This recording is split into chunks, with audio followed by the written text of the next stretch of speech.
سورج غروب ہونے سے کچھ دیر پہلے قلعے کے بڑے دروازے کی طرف ایک صلیبی افسر گھوڑے پر جا رہا تھا۔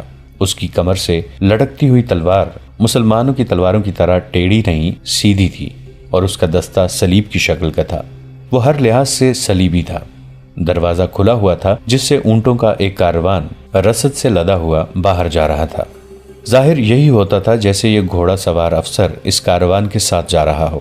وہ دروازے کے پاس پہنچا تو صلیبیوں کی انٹیلیجنس کا سربراہ ہرسن گھوڑے پر سوار دروازے میں داخل ہوا۔ وہ کہیں باہر سے آ رہا تھا۔ اس نے اس افسر کو دیکھا اور مسکرایا، مگر اس افسر نے مسکراہٹ کا جواب مسکراہٹ سے نہ دیا۔ ہرسن چند قدم آگے کو آیا تو اس نے گھوڑا روک لیا۔ اسے 200-300 قدم دور لوزینا کھڑی نظر آئی، جس نے ہرسن کو دیکھا تو وہاں سے تیزی سے اپنے ٹھکانے کی طرف چلی گئی۔ علی بن سفیان کی طرح ہرسن بھی ماہر جاسوس اور سراغ رساں تھا۔ اس نے فوراً گھوڑا دروازے کی طرف گھمایا اور ایڑ لگا دی۔ وہ اپنا ایک شک رفع کرنا چاہتا تھا۔ اس نے گھوڑے کو ایڑ لگائی تو گھوڑا دوڑ پڑا۔ باہر جا کر ہرسن نے دیکھا کہ جو افسر اس کے پاس سے گزرا تھا وہ اتنی دور نکل گیا تھا کہ اس کے تعاقب میں جانا بیکار تھا۔ اس گھوڑا سوار نے دروازے سے نکلتے ہی گھوڑے کو ایڑ لگا دی تھی۔ گھوڑا بہت تیز رفتار تھا۔ ہرسن اسے دیکھتا رہا اور وہ صحرا کی وسعت میں گم ہو گیا۔ لوزینا نے حدید کو آزاد کرا کے صلہ دے دیا تھا۔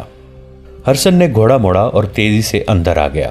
وہ سب سے پہلے مسلمانوں کے کیمپ میں گیا۔ وہاں کے انچارج سے حدید کی نشانیاں بتا کر پوچھا کہ وہ کہاں ہے۔ کچھ پتہ نہ چلا۔ جس خیمے میں حدید کو رکھا گیا تھا وہاں کے رہنے والوں نے بتایا کہ ایک صبح وہ یہاں سے غائب تھا۔ وہ سمجھے کہ اسے ادھر ادھر کر دیا گیا ہے۔ ہرمن کا شک یقین میں بدل گیا۔ وہ حدید ہی تھا جسے اس نے صلیبی فوج کی وردی میں دروازے سے نکلتے دیکھا تھا۔ وہ مزید تفتیش سے پہلے لوزینا کے کمرے میں گیا۔ وہ سر ہاتھوں میں تھامے رو رہی تھی۔ کیا تم نے اسے بھگایا ہے؟ ہرسن نے گرج کر کہا۔ روزینا نے آہستہ سے سر اٹھایا۔ سرمن نے کہا، جھوٹ بولو گی تو میں تفتیش کر کے ثابت کر دوں گا کہ اسے تم نے ہی فرار میں مدد دی ہے۔ نہ آپ کو تفتیش کی ضرورت ہے، نہ مجھے جھوٹ بولنے کی ضرورت۔ لوزینا نے کہا، میری زندگی ایک شاہانہ جھوٹ اور میرا وجود ایک خوبصورت دھوکہ ہے۔ اپنی روح کی نجات کے لیے میں سچ بول کر مر رہی ہوں۔ اس کی آواز میں غنودگی تھی جو بڑھتی جا رہی تھی۔ وہ اٹھی تو اس کی ٹانگیں لڑکھڑائیں۔ اس کے قریب ایک گلاس پڑا تھا جس میں چند قطرے پانی تھا۔ اس نے گلاس اٹھا کر ہرسن کی طرف بڑھا کر کہا، میں نے اپنے آپ کو سزائے موت دے دی ہے۔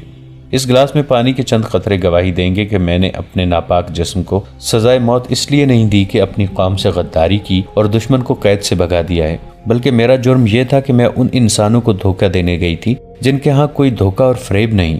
ان میں سے 4 انسانوں نے میری وہ عزت بچانے کے لیے جو میرے پاس تھی ہی نہیں 10 ڈاکوؤں کا مقابلہ کیا۔ پھر ایک انسان نے مجھے اپنا جسم کٹوا کر ڈاکوؤں سے چھینا۔ مجھے نیکی اور بدی، محبت اور نفرت کا فرق معلوم ہو گیا۔ میں سچ بول کر مر رہی ہوں۔ یہ پرسکون موت ہے۔ وہ گرنے لگی تو ہرسن نے اس کے ہاتھ سے گلاس لے کر اسے تھام لیا۔ لوزینا نے اپنے جسم کو جھٹکا دیا اور ہرسن کے بازوں سے نکل کر پرے ہو گئی۔ اونگتی ہوئی آواز میں بولی، میرے جسم کو ہاتھ نہ لگاؤ، اب یہ تمہارے کام کا نہیں رہا۔ اس زہر نے اس میں سچ داخل کر دیا ہے۔ تمہیں ناپاک جسموں کی ضرورت ہے۔ اسے میں نے بھگایا ہے۔ اسے میں نے 20 روز چھپائے رکھا تھا۔ اسے میں نے فرنینڈس کی وردی چرا کر پہنائی تھی۔ اسے میں نے گھوڑا دیا تھا۔ میں اس کے ساتھ نہیں جا سکی تھی۔ میں اس کے بغیر رہ بھی نہیں سکتی تھی، اس لیے میں نے زہر پی لیا۔ اگر تم مجھے پکڑ نہ لیتے تو بھی میں زہر پی لیتی۔ وہ پلنگ پر لڑک گئی۔ ہرسن کو اس کی آخری سرگوشی سنائی دی، سچ بول کر مرنے میں کتنا سکون ہے۔ اس نے آخری سانس اس طرح لی جیسے سکون سے آہ بھری ہو۔ اسے جب دفن کر چکے تو ایک افسر نے پوچھا، اس کا کوئی خاندان تھا تو انہیں اس کی موت کی اطلاع دے دو۔ اس کا خاندان ہم ہی تھے۔ ہرسن نے جواب دیا، اسے 10-11 سال کی عمر میں کسی قافلے سے اغوا کر کے لائے تھے۔ صلاح الدین ایوبی کی فوج کو کوچ کیے 3 دن تھا۔ صلیبیوں نے انہیں راستے میں روکنے کے لیے فوج بھیج دی تھی۔ حملہ چونکہ کرک پر آ رہا تھا اس لیے صلیبیوں نے شوبک سے زیادہ تر فوج کرک بھیج دی۔ اس کا ایک حصہ شام کی طرف بھی بھیج دیا گیا تھا تاکہ نور الدین زنگی مدد کے لیے آئیں تو انہیں کرک سے کچھ دور روکا جا سکے، اور اس فوج کا کچھ حصہ سلطان ایوبی کو راستے میں روکنے والی فوج کو دیا گیا تھا۔ سلطان صلاح الدین ایوبی نے اپنی فوج کو 3 حصوں میں تقسیم کر کے کوچ کرایا تھا اور تینوں کو دور دور رکھا تھا۔ وہ جب اس مقام پر پہنچ گئے جہاں صلیبیوں سے ٹکر ہونی چاہیے تھی انہوں نے تینوں حصوں کے کمانڈروں اور ان کے ماتحت کمانڈروں کو اپنے خیمے میں بلایا۔ ہم اس مقام پر آ گئے ہیں جہاں مجھے راز فاش کر دینا چاہیے، سلطان ایوبی نے کہا۔ تم شاید حیران ہو رہے ہو کہ میں تمہیں یہ بتا رہا ہوں کہ میں کرک پر حملہ کروں گا، مگر میں تمہیں کسی اور طرف لے آیا ہوں۔ میں کرک پر حملہ نہیں کر رہا، ہماری منزل شوبک ہے۔ ایک سوال تم سب کو پریشان کر رہا ہے کہ میں نے ان 3 جاسوسوں کو، جن میں ایک عالم تھا اور 2 لڑکیاں، کیوں رہا کر دیا ہے اور انہیں محافظ کیوں دیے تھے؟ اس سوال کا جواب سن لو۔ میں نے انہیں اپنے ساتھ والے کمرے میں بٹھا کر درمیان کا دروازہ آدھا کھلا رکھا اور علی بن سفیان اور 2 نائبین کو یہ بتانا شروع کر دیا کہ میں فلاں تاریخ کو کرک پر حملہ کرنا جا رہا ہوں۔ میں جانتا تھا کہ جاسوس سن رہے تھے۔ میں نے ان کے کانوں میں یہ بھی ڈالا کہ صلیبیوں سے کھلے میدان کی جنگ سے ڈرتا ہوں۔ اس قسم کی باتیں ان کے کانوں میں ڈال کر انہیں رہا کر دیا اور انہیں محافظ دیے تاکہ وہ صحیح سلامت شوبک پہنچ جائیں۔ مجھے اطلاع ملی ہے کہ راستے میں ایک حادثہ ہو گیا ہے۔ ڈاکوؤں نے 3 محافظوں اور ایک لڑکی کو مار ڈالا ہے۔ 4تھا محافظ کل رات شوبک سے واپس آ گیا ہے۔ وہاں ہمارے جو جاسوس ہیں انہوں نے اطلاع دی ہے کہ عالم جاسوس زندہ شوبک پہنچ گیا تھا، جس نے میرا دھوکہ کامیاب کر دیا ہے۔ صلیبیوں نے اپنی فوج میری مرضی کے مطابق تقسیم کر دی ہے۔ اس وقت تمہاری فوج کا بائیں والا حصہ صلیبیوں کی بہت بڑی فوج کے بائیں پہلو سے 4 میل دور ہے۔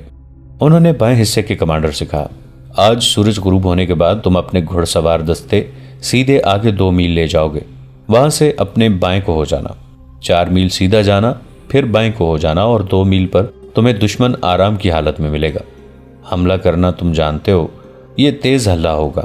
راستے میں جو کچھ آئے اسے کچلتے ہوئے نکل آؤ اور اپنی اسی جگہ پر آ جاؤ جہاں سے چلے تھے۔ دوسرا حصہ شام کے بعد سیدھا آگے بڑھے گا، 8 میل جا کر بائیں کو ہو جائے گا۔ تمہیں دشمن کی رسد اور قافلے ملیں گے۔ اس کے علاوہ تم دشمن کے عقب میں ہوگے۔ دن کے وقت دشمن بائیں والے حصے کے تعاقب میں آئے گا، لیکن تم سامنے کی ٹکر نہیں لوگے۔ دن کو بہت پیچھے آ جاؤ گے اور رات کو پھر حملہ کرو گے اور رکو گے نہیں۔ صلیبی آگے بڑھیں گے تو درمیان والا حصہ عقب سے حملہ کرے گا اور دشمن کے سنبھلنے تک بکھر جائے گا۔ تیسرا حصہ جو میرے ساتھ ہے آج رات کو کوچ کر رہا ہے۔ ہم کل دوپہر تک شوبک کا محاصرہ کر چکے ہوں گے۔ باقی 2 حصے صلیبیوں کو ان طریقوں سے جن کی میں تمہیں مشق کراتا رہا ہوں دشمن کو صحرا میں پریشان کیے رکھیں گے، اس تک رسد نہیں پہنچنے دیں گے۔ وہ جو ہی پانی کے چشموں سے ہٹے گا تم چشموں پر قبضہ کر لو گے۔ حملہ ہمیشہ پہلو پر کرو گے اور لڑنے کے لیے رکو گے نہیں۔ جانباز دستے ہر رات دشمن کے مویشیوں پر آگ پھینکیں گے۔ یہ 1171 عیسوی کے آخری دن تھے جب کرک والوں کو سلطان ایوبی کے لمبے انتظار کے بعد پتہ چلا کہ شوبک جیسا اہم قلعہ سلطان ایوبی کے محاصرے میں آ گیا ہے، جبکہ زیادہ تر فوج کرک میں اکٹھی کر لی گئی ہے اور صحرا میں بھیج دی گئی ہے۔ شوبک کو وہ کوئی مدد نہیں دے سکتے تھے۔ صحرا میں جو فوج گئی تھی مسلمان اس کا برا حشر کر رہے تھے۔ صلیبیوں کی پریشانی یہ تھی کہ مسلمان سامنے آ کر نہیں لڑتے تھے، وہ گوریلا اور کمانڈو طرز کے حملوں سے ان کا نقصان کر رہے تھے۔ انہوں نے رسد روک لی تھی، پانی پر مسلمانوں کا قبضہ ہو گیا تھا۔ صلیبیوں کی یہ فوج نہ لڑنے کے قابل رہی تھی، نہ پیچھے ہٹ کر شوبک کو بچانے کے لیے پہنچ سکتی تھی۔ شوبک میں صلیبیوں نے قلعے اور شہر کی دیواروں سے تیروں اور برچیوں سے بہت مقابلہ کیا، لیکن سلطان ایوبی کے نقب زن دستوں نے دیواریں توڑ لیں۔ یہ محاصرہ تقریباً 1.5 مہینہ رہا۔ آخر سلطان ایوبی شوبک میں داخل ہو گئے۔ وہ سب سے پہلے بیگار کیمپ میں گئے، جہاں کے بد نصیب قیدیوں نے شکر کے سجدے کیے۔ صلیبیوں کی صحرا والی فوج بے ترتیبی میں پسپا ہو کر کرک کے قلعے میں چلی گئی، جہاں بہت سی فوج بیکار بیٹھی صلاح الدین ایوبی کا انتظار کر رہی تھی۔ سن 1172 عیسوی کا دوسرا مہینہ گزر رہا تھا۔ شوبک کا قلعہ تو سر ہو چکا تھا، لیکن شہر میں ابھی بد نظمی اور افراتفری تھی۔ عیسائی اپنے کنبوں سمیت وہاں سے بھاگنے کی کوشش کر رہے تھے۔ کچھ بھاگ بھی گئے تھے۔ انہیں ڈر یہ محسوس ہو رہا تھا کہ جس طرح انہوں نے شوبک کے مسلمان باشندوں پر ظلم و تشدد روا رکھا تھا، اسی طرح اب مسلمان ان کا جینا حرام کر دیں گے۔ اس انتقامی کارروائی سے وہ اتنے خوفزدہ ہوئے کہ انہوں نے جب اپنی فوج کو قلعے سے بھاگتے سلطان ایوبی کے تیر اندازوں کے تیروں سے مرتے اور ہتھیار ڈالتے دیکھا تو بال بچوں کو لے کر گھروں سے نکلنے لگے۔ مسلمان سپاہ نے انہیں جانے نہیں دیا تھا۔ سالاروں اور کمانداروں نے اپنے طور پر حکم دے دیا تھا کہ شہر سے کسی شہری کو کہیں جانے نہ دیا جائے۔ چنانچہ سپاہی بھاگنے والے عیسائیوں کو ریگستان کے دور دراز راستوں، گوشوں اور ٹیلوں کے علاقوں سے روک روک کر واپس بھیج رہے تھے۔ یہ لوگ دراصل اپنے اور اپنے حکمرانوں کے گناہوں کی سزا سے بھاگ رہے تھے۔ انہوں نے یہاں کے مسلمانوں کو کیڑے مکوڑے بنا رکھا تھا۔ مسلمانوں کا کیمپ اس کا منہ بولتا ثبوت تھا۔ سلطان ایوبی کو اس کیمپ کا علم تھا۔ وہ شوبک میں داخل ہوتے ہی اس کیمپ میں پہنچے تھے۔ ایک اندازے کے مطابق وہاں 2000 کے قریب مسلمان قید تھے۔ یہ 2000 لاشیں تھیں۔ ان سے مویشیوں کی طرح کام لیا جاتا تھا، ان سے غلاظت تک اٹھوائی جاتی تھی۔ ان میں بہت سے ایسے بھی تھے جو یہاں جوانی میں لائے گئے تھے اور بوڑھے ہو چلے تھے۔ وہ بھول گئے تھے کہ وہ انسان ہیں۔ ان میں پہلی لڑائیوں کے جنگی قیدی بھی تھے، اور ان میں ان بد نصیبوں کی تعداد زیادہ تھی جنہیں صلیبیوں نے قافلوں سے اور شہر سے پکڑ کر کیمپ میں ڈالا تھا۔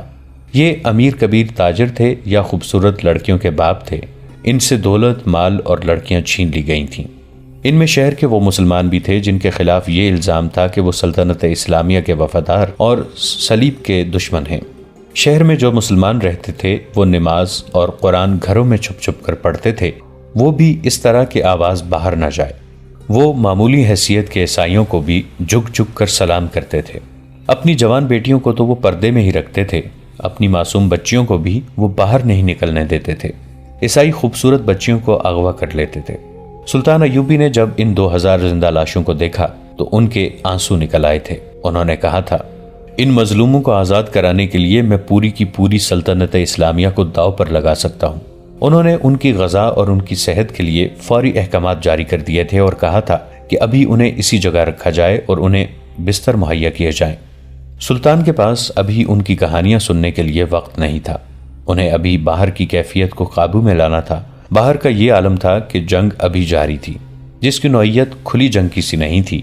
صورت یہ تھی کہ صلیبی فوج جو سلطان ایوبی کے دھوکے میں آ کر کرک اور شوبک سے دور ان کی فوج کو روکنے کے لیے چلی گئی تھی، وہ بکھر کر پسپا ہو رہی تھی۔ مسلمان دستے اس پر شب خون مار مار کر اور زیادہ برا حال کر رہے تھے۔ سلطان ایوبی کو اطلاعیں مل رہی تھیں کہ بعض جھڑپوں میں ان کے دستے گھیرے میں آ کر نقصان اٹھا رہے تھے۔ یہ خطرہ بھی تھا کہ کرک کے قلعے میں جو صلیبی فوج ہے وہ صحرا میں پھنسی اور بکھری ہوئی اپنی فوج کی مدد کے لیے بھیج دی جائے گی۔ اس صورتحال کے لیے سلطان ایوبی کے پاس فوج کی کمی تھی۔ مصر سے وہ کمک نہیں منگوانا چاہتے تھے کیونکہ وہاں کی سازشیں دبی نہیں تھیں۔ معزول کی ہوئی فاطمی خلافت کے حامی درپردہ سازشوں میں مصروف تھے۔ سوڈانی حبشی الگ طاقت جمع کر رہے تھے۔ ان دونوں کو صلیبی مدد دے کر سلطان ایوبی کے خلاف متحد کر رہے تھے۔ سب سے بڑا خطرہ یہ تھا کہ متعدد مسلمان سیاسی اور فوجی سربراہ بھی سلطان ایوبی کے خلاف درپردہ کارروائیوں میں مصروف تھے۔ یہ ایمان فروشوں کا ٹولہ تھا جو اقتدار کے حصول کے لیے اسلام دشمنوں کے ساتھ ساز باز کر رہا تھا۔ انہوں نے حشیشین کے پیشہ ور قاتلوں کی خدمات بھی حاصل کر لی تھیں جنہوں نے سلطان ایوبی کے قتل کا منصوبہ بنا لیا تھا۔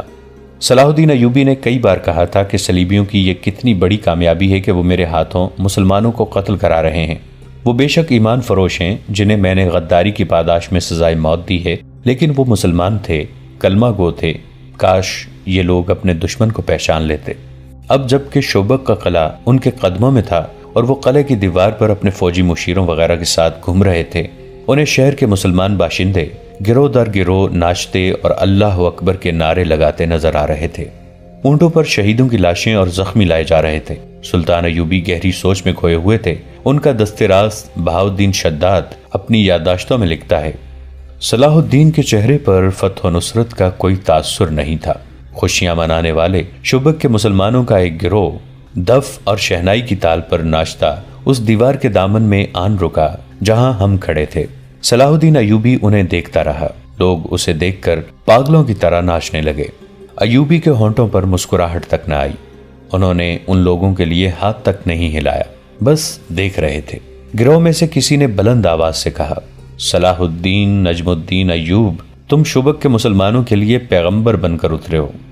وہ لوگ عربی نسل کے تھے، ایک دوسرے کو باپ کے نام سے پہچانتے اور پکارتے تھے، اس لیے ان میں بیشتر صلاح الدین ایوبی کو ابن ایوب یا بن نجم کہتے تھے۔